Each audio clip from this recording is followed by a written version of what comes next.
Welcome back to Talking Stories, the show where we talk about what's in the news, culture, and stories that inspire change. My name is Raquel Russell, and I am so glad that you're here. Make sure you grab your favorite beverage, turn up the volume, and tune in because we're just getting started.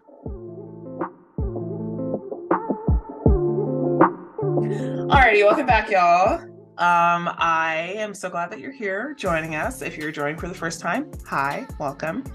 I decided after how many episodes saying for you to grab your tea, grab your beverage, that I should get back to grabbing my own.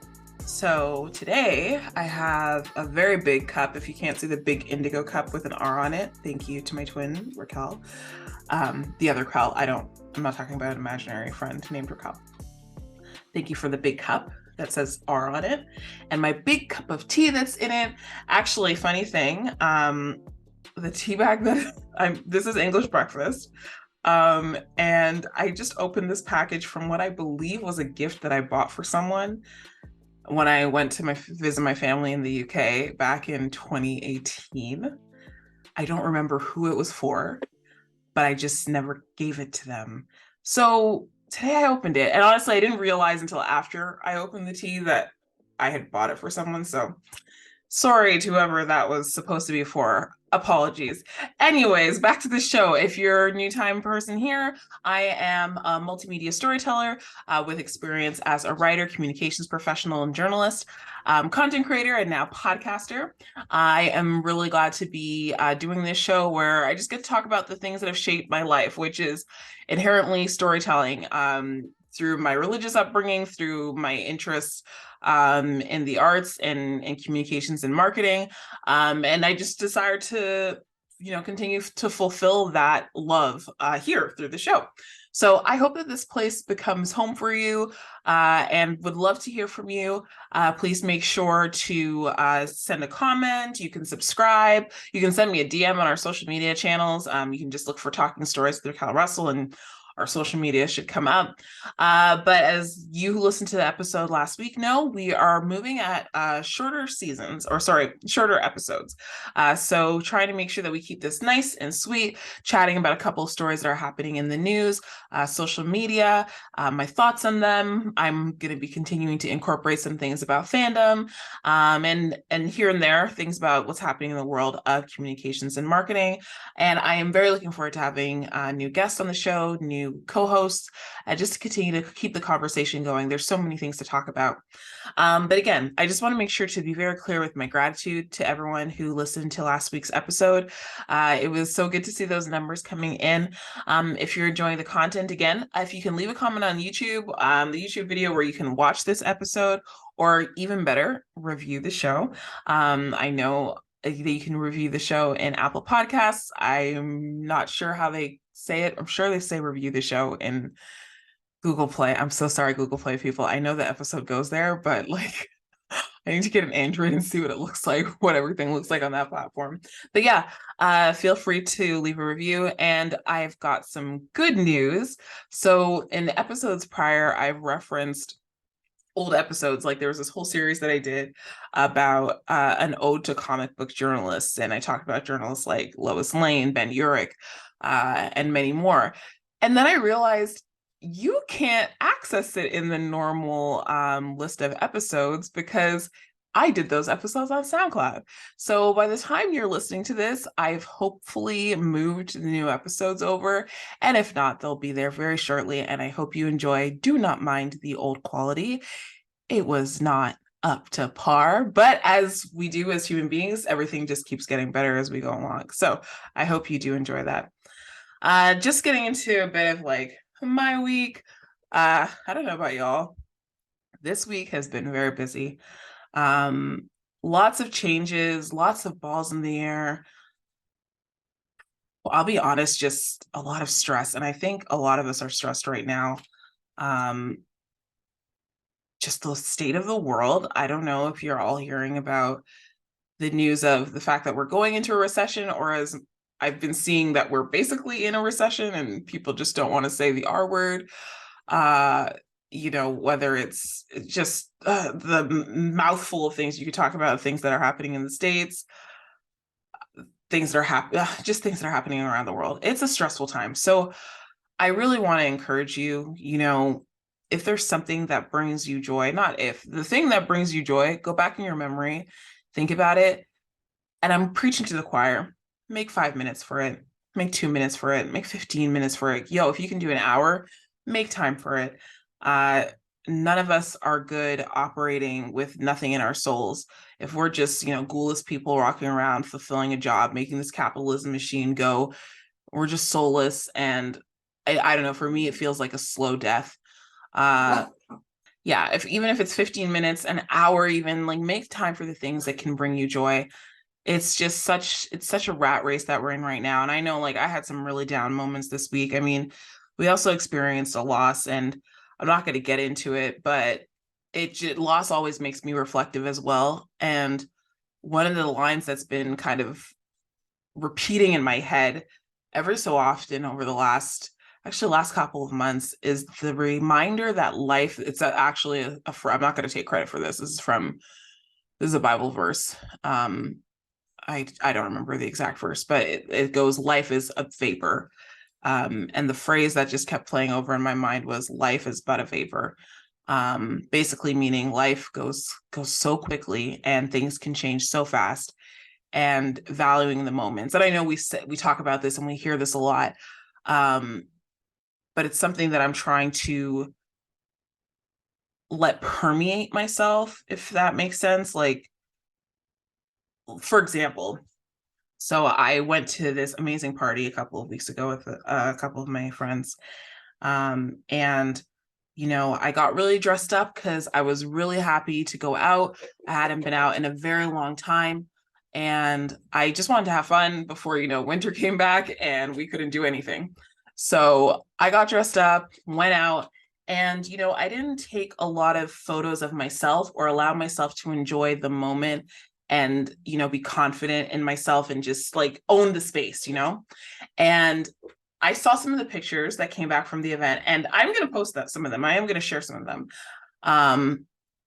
Because I look at them and I'm like, you know what, you were happy, but I can also remember that I felt awkward. And at some points, like, I wasn't, how do I say it? Like, meant to be there, or not like that, but that I wasn't good enough, pretty enough. Like, I needed to do this to make myself look better in the outfit.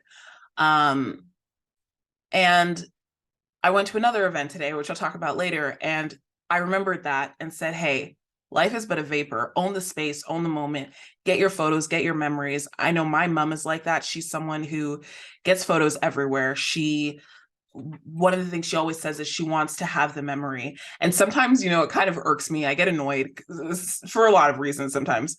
But the heart of it, I understand, in terms of remembering these moments, because things can change so quickly. And to be able to look back and have a little capsule of what you were feeling and experiencing. Anyways, I didn't mean to go on such a ramble about that, but I hope something from there resonated with you. And back to the point of life being a vapor, I think it made me also think about what I want to be remembered for.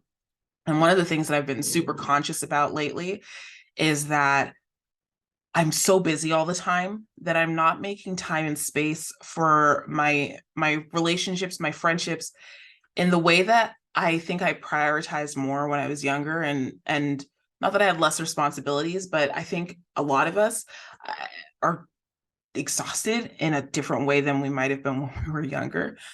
And I don't want to be remembered as the person who was always too busy for people, or the person who was always stressed out. I don't know how to get over always being stressed out or being busy, but I think what I do want to be remembered for is being someone that tries. Like, and I know there's people who will say, you don't try, you do, you be excellent, you be great. Like, no, conquer it all. But to me, and as someone who struggles with different, I guess you would say, mental health challenges, making sure that I try is important to me. Getting up, persevering, that's important to me. And I hope that that's something that I'm remembered for, someone who would get back up and try again. Not, oh God, not the song. Anyways, but what do you want to be remembered for? I'd love to hear it if you want to share. If you want to drop a comment or send a DM, I would love to hear what you want to be remembered for in this life.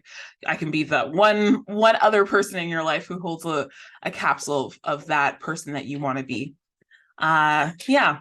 Other life updates, and I realize this segment's going on a bit long, but other life updates. I've been trying to stick with my early morning schedule, even if it means getting like 4 to 5 hours of sleep. I don't know about y'all, but the extra hour might not be worth the stress that comes when you realize that you have to fit so much into, a couple hours of space. And anyone who's a dog owner knows you've got a whole other routine. Dog owner or human child guardian.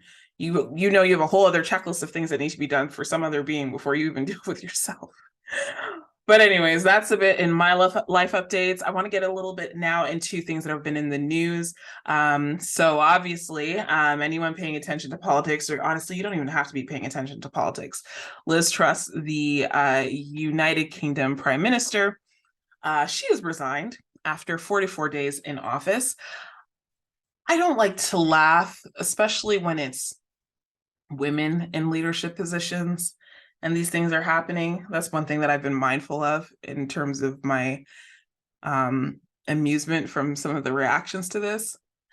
But I'm also not a fan at all of her policy, so there's that. I don't know if anyone saw the lettuce thing that was happening, but they had a lettuce that they put out when she started to see if the lettuce would outlast her, or how long, something to do with if the lettuce would outlast her reign as prime minister or whatever.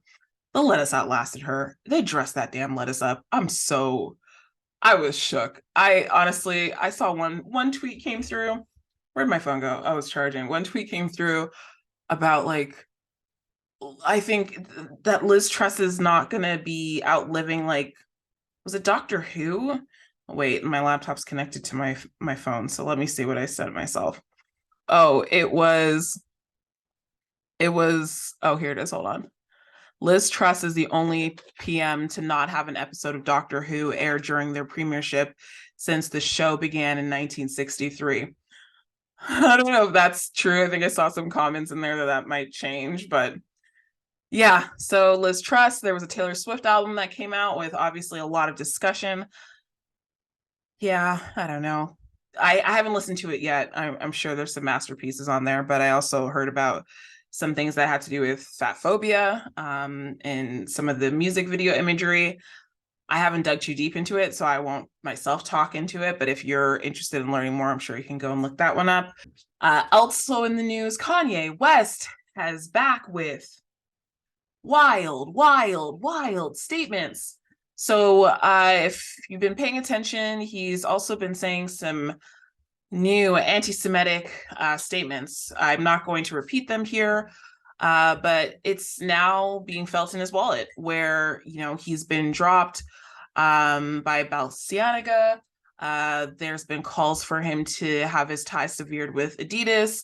We'll see what happens, but it's very interesting to see a certain group of people just gravitate towards him. He has issued an apology, but he's at least for me, it seems like he's issuing the policy because it's starting to hit him in the wallet. I really hope Kanye West gets the help that he needs for his health challenges that he is or could be facing. But this isn't it. This is absolutely not it. And then the couple other things that happened in the news that I wanted to highlight is the Washington Post reported on the fact that Daniel Smith, one of the last children of enslaved African Americans, died at the age of 90, October 19th. And that stuck out for obvious reasons. Just a reminder of the fact that slavery was not long ago, the fact that we have so many of these connections still lingering. And it's not just to be able to say that, this was not that long ago and, hammer it over your head, but to be aware of the fact that this legacy still impacts so many things policy-wise, systemically, in the lives of Black, brown people who have to integrate with the legacy of these systems. I just thought that was wild to read. 90 years old, October 19th, 2022, he died.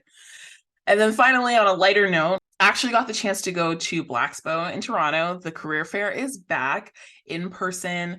I was there today at the Toronto Reference Library. This is an opportunity for BIPOC folks looking for employment, but also just to connect and learn. And I was really glad to have the opportunity to go around and just see some of these booths and learn a little bit more about the roles that they have available at their companies. I got to see some of my colleagues from my main 9 to 5, and honestly, the fits, like, got to see the outfits. I got to see a live recording of a podcast. I stuck around for that, honestly, for you guys, because I wanted to see what that would look like if we ever did that with Talking Stories with Raquel Russell, what that setup could be.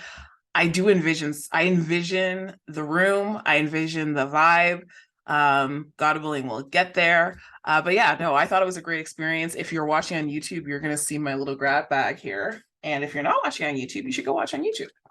But this is the phrase I was referring to earlier. They say take up space. And I have a couple of photos that I'll put up here. But that tagline stuck with me throughout the whole event. And it was the antithesis of, or not the antithesis, maybe the opposite, I don't know if I'm using the right word, of what I was feeling at the party I told you about a couple of weeks ago, where I didn't take up space. I didn't own myself, my body. And I think I had the chance to do that at this event. Look, guys, in the grab bag, they give you like coconut oil. This is amazing, amazing curl smoothie.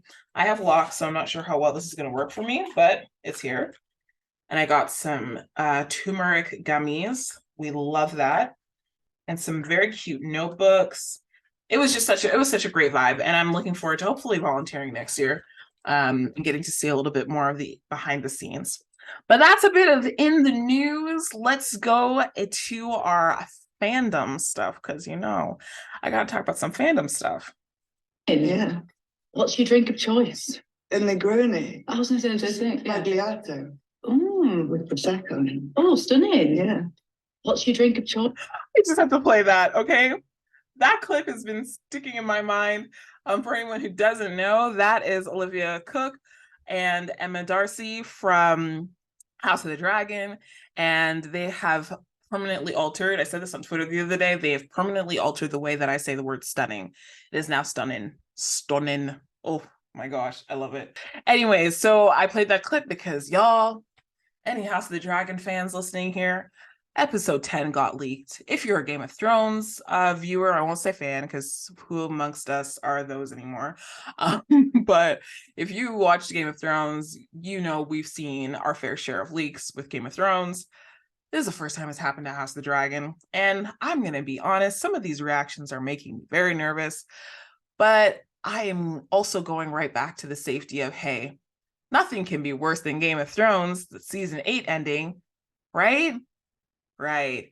I'll have more for you guys back next week when the finale airs. And from what I understand, we're not going to see a new episode for another 2 years or a year and a half. So we'll have great time to dissect it and make all the memes and make all the fan fiction. HBO is rightfully upset for the viewers, but I'm sure also for their own wallets. But hey, it is what it is. We'll see what happens. One story that I didn't talk about with you guys last week, and I hit my face. I was like, Raquel, how did you miss this? Taylor Hale is the first Black woman to win a regular series or a regular season of Big Brother 24. The winner was Taylor Hale. And this, for anyone who doesn't know, Big Brother is a show that follows a group of people. They live in a house that's outfitted with all these cameras and microphones and records their movements every day for the hundreds of days, or what I think is 90 days that they're in the house. You can get live updates about what they're up to, the conversations that they're having. Each week, someone is voted out of the house, with the last remaining house guest receiving the grand prize of 700. Oh, my brother's gonna laugh at this. I can never say numbers properly. 750K. So 700,000, 50,000. Guys, I'm embarrassed. Money, $750,000. There we go. And this season was epic because honestly, it got to show you someone who people counted out from the beginning. Taylor Hale, only dark-skinned woman, Black woman in that house. And she was ostracized. When I say ostracized, like alienated, bullied from day one. People wanted her out of that house, or not even just day one. People wanted her out of that house from week one. And we really got to see a Cinderella story. She fought some impeccable odds, and became the winner of Big Brother, but also became known as, there's this thing that they do every year where they vote for the favorite player who played the game. It doesn't necessarily, it usually isn't the winner. She was the first person to become America's favorite player and win the $750,000. So she's the richest winner that's ever existed in Big Brother, and she is also a dark-skinned Black woman. Woo! Like so many other aspects of the story, but I was so happy for her. She really did inspire me. Like the week she won, I think, it was like a week after or 2 weeks after I'd seen Woman King. Renaissance was out, obviously. Like the vibes were great. But she's been doing a lot of interesting interviews post winning the show, talking about the microaggressions that she faced, talking about this need to people to see her as a saint-like figure, like being very gracious and forgiving to the people who bullied her, and wanting to remind folks that, you can still be a regular human being and not have to have this sainthood kind of placed on you. But she also made this comment about reality TV that I thought was really interesting, and would love to know y'all's thoughts, where she said that oftentimes people deride reality TV, and they don't see it as valuable as things like, sports. And she made the comment like, reality TV or sports is actually just reality TV for men. And when she said that, I was like, huh. Like, I feel like a lot of us have thought of that to some extent, but she put it into words. And she mentioned as well this thing about reality TV teaching you about the world, and the world around you. She was specifically talking about RuPaul's Drag Race, I believe, and drag culture, and just different cultures and LGBTQ plus communities. And definitely I see her point there in terms of learning about different people, different groups, different ways that people show up in the world. But I think her statement also applies to stories as a whole, obviously, but for me that's always been the world of fiction. I talk a lot here about my love for fan fiction as well. It really shows you how different people move in the world, and that's what I love about storytelling. So I was really glad to hear her say that. Then that leads us into the last piece of kind of pop culture news I wanted to get into. Love is Blind. Love is Blind season 3 is back, y'all. And as I've seen on Twitter, this is not a show that we come through expecting all these people to be in their right minds necessarily, but the chaos is wild. This is a show, if you don't know, where singles try to find a match and fall in love without ever seeing each other face to face, as the emotional connection attempts to conquer the physical attraction. Thank you for this breakdown, Love is Blind webpage. As I said, it's a chaotic show. Last season, it was chaos, but not nice chaos. Like there was a lot of bullying, it just didn't feel like something you enjoyed to watch. It was like watching a hit and run. I don't know if that's a good example. That's okay. Maybe, oh no, that's a worse example. It just was not, I don't know, it wasn't as pleasant to watch. This season seems chaotic, but in a way that I think we're going to be able to enjoy. I'll have more about that in the weeks coming, but I know we're getting close for time. So I want to finish with our topic 3 about what we're reading, inspirational stories. I saw a prompt on Twitter that I actually want to use for this segment from Victoria M. Morton. She asked the question, what's a book you couldn't put down once you started it? And she made very clear, no productivity or self-help. So what book what's a book that you read that you couldn't put down? Think about it for a second. And why was it something you couldn't put down? For those of you who can't see me, I'm taking a tea break while you think. So think hard. Have you thought? Did one come to mind? I don't know. But for me, The ones that most recently came to mind was actually the Children of Blood and Bone series by Tony Ademi, I think I'm saying it right. It's a book about a heroine called Zelly. Again, see, when you're saying names and when you're reading in your head, you don't know if it's right. Anyway, she attempts to restore magic to the kingdom of Orisha, following the ruling class, their brutal suppression of the class of magic practitioners that Zelly belongs to, the Magi. And as I really enjoyed the series because one, it's a so far, I think there's 3 books. There's a new one. Lies. 2 books so far. A third one's supposed to be coming. I love any book with like, fantasy elements to it. And for me, that's what this one hit all of the check marks, like relationship drama, a girl coming into her own, discovering her powers, how to harness them.